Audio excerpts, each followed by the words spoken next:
આજે તો સેલેરી આવવાની છે. ચાલો, સેલરી તો આવી ગઈ.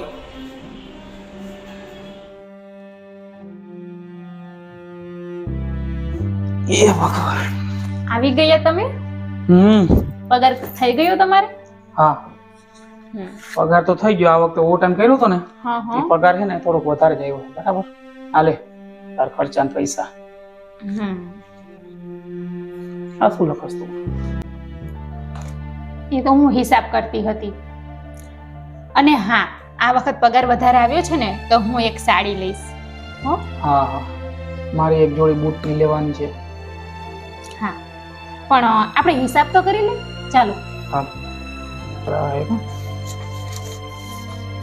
આ છે ને કરિયાણાનો, અને આ છે ને એ મકાનનો હપ્તો, આ લાઇટ બિલ,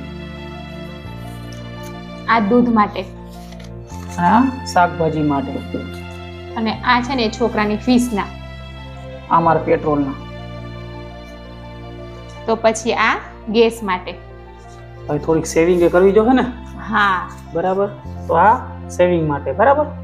બરાબર. બસ આટલા જ વિધા.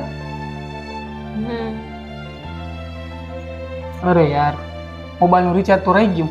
હા, એ પણ કાઢો.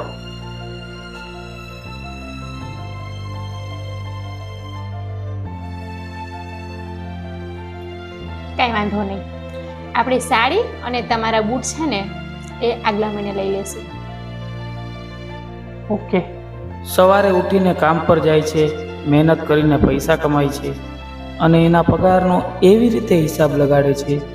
પૈસા કમાવા છતાં પણ એ એના માટે કંઈ બચાવી શકતો નથી. એ છે મિડલ ક્લાસ.